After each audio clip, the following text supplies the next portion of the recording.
Hello everyone. Today, we are diving into a true story. One as thrilling and dramatic as a martial arts film blended with the dark world of gangsters. This is the story of Ma Bangbang, the most notorious mob boss in Lanzhou, Gansu Province, who ranks 9th on the list of the most feared criminals in China.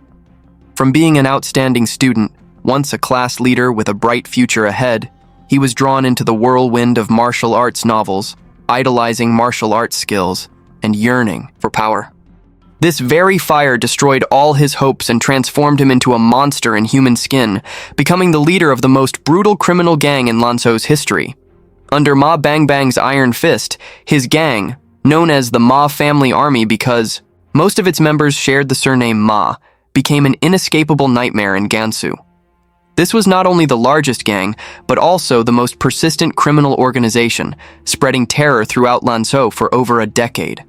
The Ma family army became an underground empire, turning the city into a battleground of blood and money. Murder, robbery, kidnapping, extortion, running illegal casinos, collecting protection fees. Any path that led to profit, no matter how dirty, they charged down like a pack of hungry wolves. Ma Bangbang's ruthlessness and recklessness made even seasoned gang bosses bow their heads in fear. From then on, the Ma family army grew into a dominant force, not only in Lanzhou, but across the vast region of Gansu. Countless people died, and victims were tortured and threatened to the point that life became unbearable. The people of Lanzhou had nearly lost all hope with their lives and work turned upside down by the bloody hand of the Ma family boss. So what caused Ma Bangbang, once an excellent student, to become a notorious demon? Ma Bangbang was born in 1971 in Pingliang City, Gansu Province, but his family moved to Lanzhou when he was young. He had 2 siblings, and both his parents were government workers, with his mother being a teacher. Thanks to a good educational environment, coupled with his mother's strict discipline, Ma Bangbang excelled in school, even serving as class leader. Even in middle school, he remained among the top students in his class. If he had continued on the path of serious studies, his future would have been bright. However, life is unpredictable. As he entered puberty, the rebellious spark in Ma Bangbang began to ignite. He was no longer the obedient student who listened to his parents and teachers. His childhood passion for martial arts novels and movies turned into an addiction that he couldn't shake off. Of course, he knew that these things were only found in books and movies, but in reality, at that time, many street gangs were forming, using their numbers and violence to show strength. Tough, street-smart bullies became the role models he admired. At school, Ma Bangbang noticed that his friends who were close to gangsters always seemed to have a certain status in the eyes of their peers. So he started neglecting his studies, hanging out with local thugs. From a model student, he quickly became a troublemaker, fighting almost every day. His academic performance plummeted, from the top of the class to the very bottom, much to the dismay of his teachers and family. By the time he graduated from high school, the door to university was closed to him, an unexpected outcome for the promising student he once was. Upon leaving school, Ma Bangbang officially entered the world of crime. Wanting to build his reputation, to show his brotherhood, he didn't hesitate to throw himself into danger. In every fight, he was always at the front, striking ruthlessly without mercy. His recklessness soon made his name well known in the underground world. Older gangsters began to take notice and gradually entrusted him with leading a small gang of thugs, helping him build some fame in Lanzhou.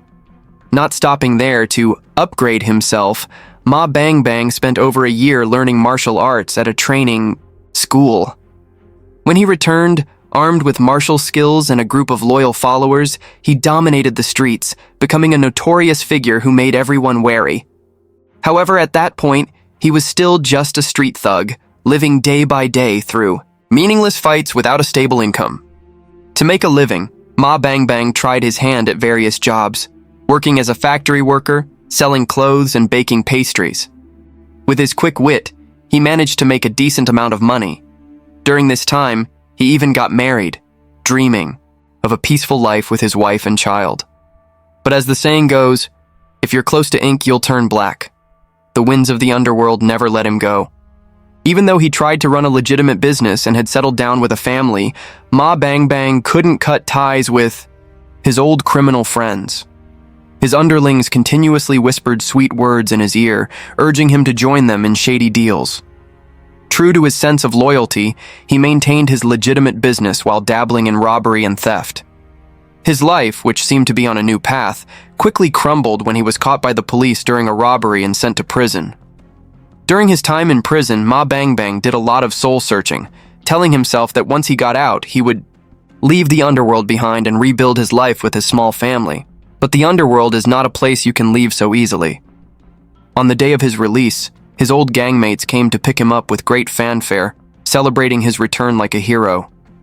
Among them was a former trusted subordinate who had now become the owner of a large hotel with a restaurant and karaoke rooms, doing well in business. But with big business comes big trouble. Local thugs were constantly harassing him, demanding protection money.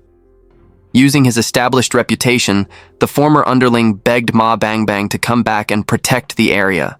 However, freshly out of prison, Ma Bangbang didn't want to get involved in gang affairs again, so he flatly refused. But his old friends didn't let go so easily. They continuously approached him, whispering in his ear, "We're still waiting for you to return.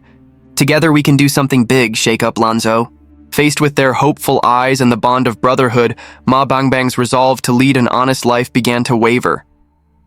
In the end, he discarded his dream of a peaceful life and returned to the underworld, a place where blood, money, and power were calling his name. This time, he was not just a petty thug, but would rise to become a notorious kingpin, shaking the very ground beneath him. During the days of providing protection for the luxury entertainment venues, Ma Bangbang's gang turned Lanzhou's streets into a blood-soaked battleground. Fights and ruthless eliminations carved his name into the underground world. His reputation spread quickly, attracting business owners, from small-time traders to wealthy tycoons, who came to him as a savior to settle disputes with violence.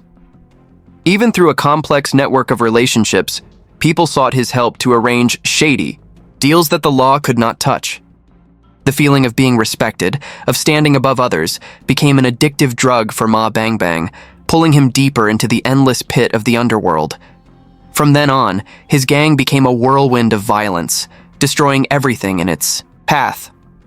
A single disrespectful word or an unwelcome glance was enough for them to draw knives and kill, regardless of who their target was. Even innocent people could not escape their wrath. To increase his power, Ma Bangbang recruited freshly released criminals and unemployed youths wandering the streets. At its peak, his army grew to over 80 members, willing to do anything to protect the empire of their boss. To solidify his position, in Lanzhou, Ma Bangbang spared no expense in acquiring weapons, guns, knives, iron rods, anything that could turn his gang into a killing machine. Over the years of living in a haze of smoke and blood, his gang grew larger. With unmatched ruthlessness and recklessness, the name Magia Army became a nightmare in the underworld. Even veteran bosses, such as the Li brothers or the Chen family, once rulers of the underworld, had to bow their heads in fear. From an unknown figure, Ma Bangbang rose to become the most notorious crime boss in Lanzhou, holding the coveted underground power everyone wanted. His gang wreaked havoc, committing countless murders, robberies, kidnappings, and extortions. They ran illegal gambling dens, collected protection money, and infiltrated any profitable industry. There was nothing they would hesitate to get involved in. On the night of June 23, 1992, around 11 p.m., Ma Bangbang and his gang visited a karaoke bar in Chengguan District, Lanzhou, for some entertainment. When it was time to pay, they used the high prices as an excuse to threaten and intimidate the bar's manager, Li Leiping. Under immense pressure, Li Leiping had no choice but to try to escape by climbing through the third-floor window. However, in her panic, she lost her footing and fell to the sidewalk below. Upon noticing her fall instead of stopping, Ma Bangbang and his men rushed over, kicking her violently in the chest and abdomen. In the end, Li Leiping was taken to the hospital but did not survive. After the incident, Ma Bangbang fled to Xiamen, seeking protection from the crime lord Lin Xiaoyun, where he hid for 6 months until the situation calmed down before returning to Lanzhou. In the early hours of June 6, 1993, the nightmare repeated itself. Around 1 a.m., Ma Bangbang and his followers went to an entertainment center on Longqi Road in Chengguan District. One of his men, A Wei, deliberately harassed a female guest named Feng in front of her husband. Seeing his wife being disrespected, Chu, her husband, intervened, leading to a violent altercation with A Wei. When Ma Bangbang saw his man being overpowered, he went into a frenzy and immediately led his men armed with riot guns and daggers to the scene. They surrounded Chu from all sides, repeatedly stabbing him in the back, blood pouring out. Even though Chu had collapsed in a pool of blood, the gang continued, using chairs and flower pots to beat him until he was completely motionless. He was rushed to the hospital, but fate was cruel, and he did not survive. After the massacre, Ma Bangbang fled again to Xiamen, hiding under the protection of Lin Xiaoyun for over 6 months. On February 2, 1995, darkness once again fell over Lanzhou when Ma Bangbang's gang carried out a horrific massacre that left the entire city in terror. That night, Fu Ying, Ma Bangbang's trusted right-hand man, took his men to a karaoke bar in Qilihe district to indulge in debauchery. While dancing, they bumped into a customer named Li Hong, and a verbal argument quickly escalated into a violent brawl. Word of his men being beaten up reached Ma Bangbang, and he immediately summoned over 20 fierce thugs, armed with knives, machetes, chains, and all manner of deadly weapons. This army, packed into 3 or 4 vehicles, charged straight to the karaoke bar like a storm of vengeance. But when they arrived, Li Hong had already fled. Furious at not finding their target, Ma Bangbang unleashed his rage on everyone. He ordered his men to turn the karaoke bar into a slaughterhouse. From staff to customers, no one was spared from their blades. Blood flooded the floors, and screams echoed in the air. The bar's manager, Yang Yang, was stabbed through the spleen, collapsing in a pool of blood and never regaining consciousness. 6 other employees were severely injured, and many innocent bystanders were beaten to the brink of death. The scene was like a hell on earth. After the shocking massacre, the police launched an investigation and quickly identified Ma Bangbang as the mastermind. However, like a cunning fox, upon learning that he was being hunted, he and his loyal men quickly fled to Xiamen, seeking refuge under Lin Xiaoyun's protection. At the time, the cooperation between local police forces was weak, and despite the clear evidence of his crimes, Ma Bangbang managed to evade capture, leaving the law temporarily powerless. In October 1996, a new chapter began when Ma Bangbang's sworn brother, Yi Yejian, opened the Lejingyuan nightclub in the bustling Xiguan district of Lanzhou. However, this golden land had long been under the control of the notorious crime boss Zhang Huang, who had a tightly knit protection network. In the past, Ma Bangbang and Zhang Huang had been close, but the lucrative piece of land known as Xiguan turned their brotherhood into an irreconcilable feud. Zhang Huang, despite knowing that Ma Bangbang was not someone to be easily dealt with, was unwilling to give up the territory. On January 7, 1997, Zhang Huang sent his men to the Lejingyuan nightclub to collect protection money and assess Ma Bangbang's stance. Upon learning of this, Ma Bangbang immediately led his men to confront them. They severely injured Zhang's men. The two sides clashed fiercely multiple times, and in the end, Ma Bangbang's forces wiped out Zhang Huang's power, taking control of the entire territory. In the latter half of 1997, in order to make enormous profits, Ma Bangbang's gang began running a series of underground casinos in Lanzhou, organizing large-scale gambling operations. The money collected from the casinos alone reached millions of yuan per month. Additionally, the gang used force to collect debts, many times leading to deaths or serious injuries. Ma Bangbang ruled Lanzhou for a decade, plunging the local people into a life of fear. When his name was mentioned, everyone trembled. In April 2001, a nationwide crackdown on crime was launched. The local police identified Ma Bangbang's gang as their #1 target in this operation. Due to the enormous influence of the gang, the Ministry of Public Security placed the case on the list of key investigations. After an extended investigation, the police determined that Ma Bangbang's criminal organization had formed in the early 1990s with over 60 members, most of whom had prior criminal records, drug addictions, or had been involved in drug trafficking or were street dwellers. Due to the decade-long duration of their operations, gathering evidence and conducting investigations proved to be incredibly difficult.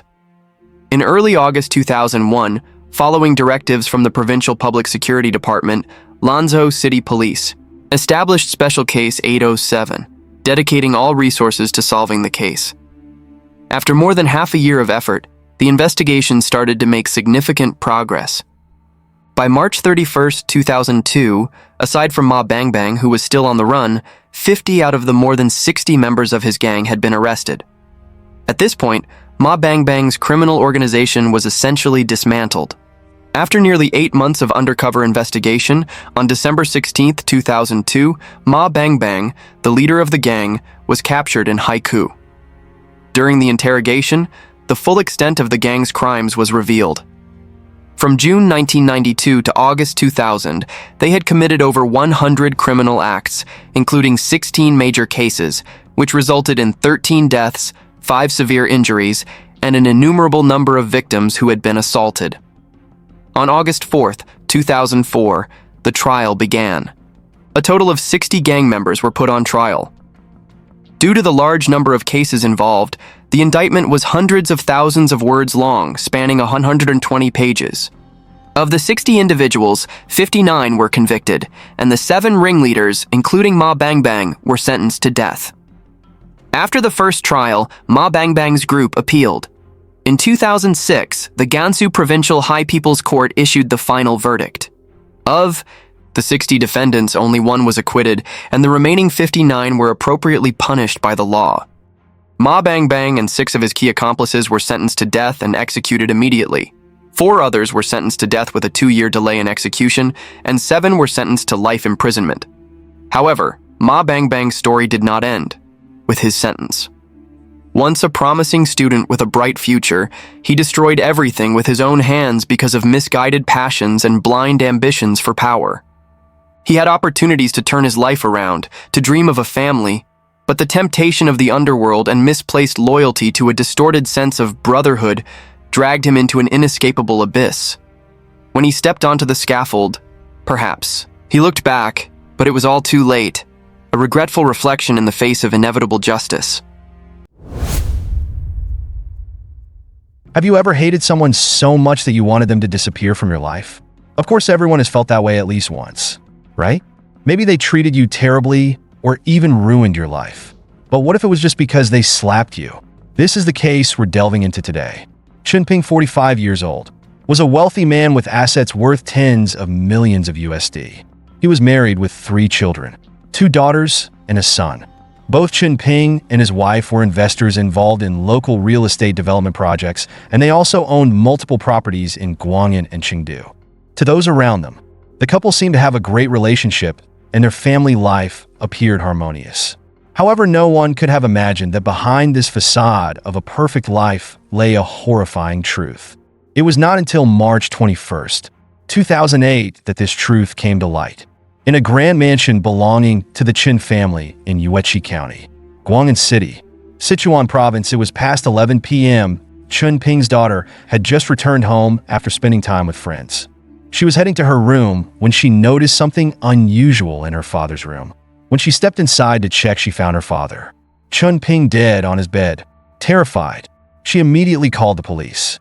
When the investigators arrived, the crime scene was Chunping's bedroom. His hands were still tied to the bed. A preliminary examination by the forensic doctor revealed a scar on his forehead caused by a strong impact. However, the actual cause of death was suffocation, as his mouth and nose had been taped shut. Upon further investigation, police found signs of theft on the wardrobe and the table in the bedroom. Items stolen included 2 of Chunping's mobile phones, a few thousand yuan in cash, and a bank book. Strangely, there were no suspicious fingerprints in the room, nor were there any signs of forced entry through doors or windows. Additionally, the forensic doctor discovered some blood stains at the crime scene that had not yet dried. Unfortunately, DNA tests revealed that the blood belonged to Chunping himself. This finding stunned the criminal investigation team. Given Chunping's excellent physical condition, he had served in the military in his youth, so it wouldn't have been easy for the assailant to overpower him without sustaining injuries. Police theorized 2 possible scenarios. 1. The killer might have had sharp weapons or firearms to coerce Chun Ping into submission. 2. The perpetrator might have been someone familiar to Chun Ping, catching him off guard with an unexpected attack. Based on the investigation, the police initially identified the case as a premeditated robbery and murder. However, as the investigation progressed, they discovered that the truth behind the case was far more complex. At the crime scene, although the killer had erased all fingerprints, but forensic experts found several chaotic footprints on the bedroom floor. After analyzing and comparing the footprints, they concluded that at least 2 individuals were present at the scene to commit the crime. The suspects were estimated to be between 1.65 and 1.75 meters tall. The police then questioned Chun Ping's family. According to their accounts, on the morning of the incident, Chun Ping had traveled from Dazhou to Nancheng. After a brief stop, he returned to Yueqi in the afternoon. That evening, he had dinner with a few friends at a restaurant. The investigation focused on one friend in particular, Zhang Yongsheng. Zhang stated that at around 5 p.m. on the day of the incident, Chun Ping had called him and invited him to have hot pot. At about 6 p.m., Chun Ping and a few other friends met in a private room at the restaurant. Zhang Yongsheng stated that the dinner ended around 8 p.m., after which he and a few other friends went home. Based on the time, Chun Ping's daughter called the police, which was 11:30 p.m. that night. It meant the window for Chun Ping's murder was between 8 o'clock and 11:30 p.m. The police believe that those who interacted with Chun Ping during this time frame were highly likely to be suspects or at least involved in the case.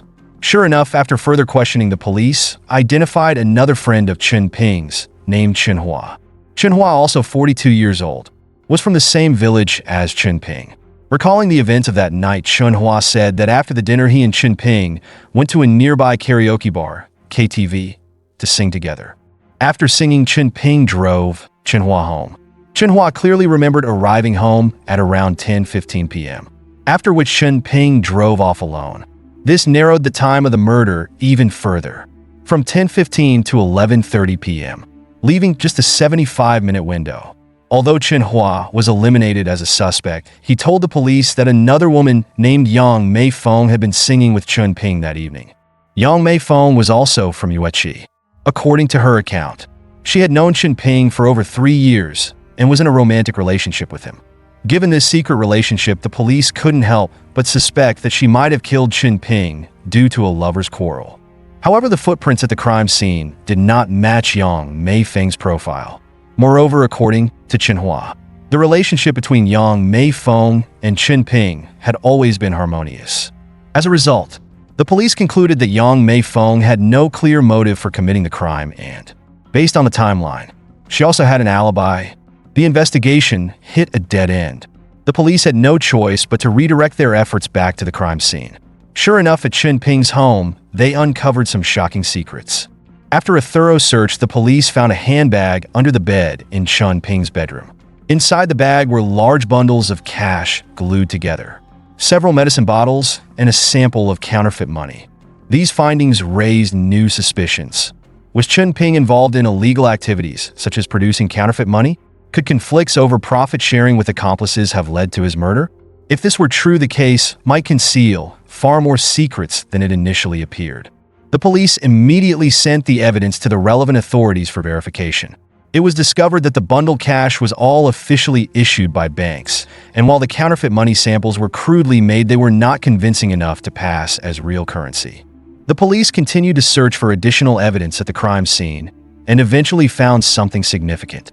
Inside the TV cabinet in the living room, they discovered an old file bag containing numerous documents, including a driver's license, ID card, and an officer's certificate. All these documents featured Chun Ping's portrait, but the names, dates of birth, addresses, and titles on them varied. After verifying each document, the police confirmed that they were all fake. Additionally, they found a large number of counterfeit government documents at Chun Ping's home. Why would a wealthy real estate businessman with assets worth tens of millions of dollars need to create so many fake documents and certificates? Could there be a hidden secret behind his vast fortune? With access to the call logs from Chun Ping's mobile phones, the police launched a larger investigation into his true activities. It turned out that Chun Ping, a millionaire, had been involved in a series of fraudulent schemes across multiple cities. Most of his victims were women.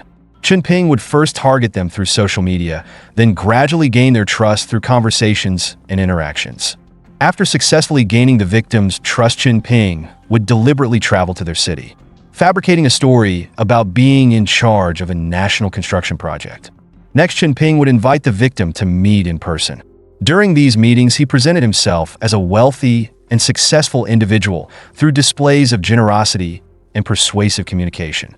To further convince the victim, he would even show fabricated documents to prove his identity. Finally, he would feign an urgent need for money, claiming it was to resolve a pressing issue. Unsuspecting women, blinded by his charm, would quickly fall into his trap. Once he had the money, Chen Ping would vanish without a trace. By forging identification documents, Chen Ping managed to deceive numerous victims in various locations. The police speculated that one of his victims might have murdered him out of revenge. While this theory was plausible, but Chen Ping's methods were so sophisticated that the investigating officers struggled to determine the full extent of his fraudulent activities. How many times he had committed fraud, how many victims there were, and how much money he had stolen. The case grew increasingly complex. The police decided to focus their efforts on interrogating Chen Ping's family in hopes of uncovering new leads. What they discovered was yet another secret about Chen Ping. It turned out that Chen Ping and Zhu Hong had finalized their divorce a year earlier. According to Zhu Hong, the couple had earned a substantial amount of money from local real estate development projects. However, Chen Ping eventually stopped working, spending his time indulging in leisure and entertainment. Over time, Zhu Hong could no longer tolerate his behavior, leading to their divorce. To avoid disrupting their child's upbringing, so they reluctantly continued living together. Zhu Hong also revealed that their divorce agreement stipulated a penalty of 1 million yuan for either party if they disclosed their divorce to others. This explained why Zhu Hong, as Chen Ping's wife, turned a blind eye to his deceitful activities involving women and money. Despite investigating all individuals linked to the case, the police had yet to make any breakthroughs. They decided to revert to traditional investigative methods. When gathering statements from local residents, several elderly women provided valuable information. Before the crime occurred, they occasionally saw two suspicious men frequently loitering near Chen Ping's house. Following this lead, the police conducted an in-depth investigation near the crime scene. It turned out that two suspicious individuals had indeed been seen in the area. One of them was spotted using a public phone at a nearby shop. Records showed that at 9 p.m. on the night of the incident, the public phone was used to call a landline number. 30 minutes later, another call was made to a different landline. After verifying the registration details, both numbers were traced to addresses in Qinzhong Village, Huangdu Town, Yingshan County, in Nancheng City. The police believed that these two individuals seen near the crime scene were closely connected to the case, and that the calls they made could provide critical clues to unravel the mystery. To uncover the truth as quickly as possible, the investigators headed to Qinzhong Village.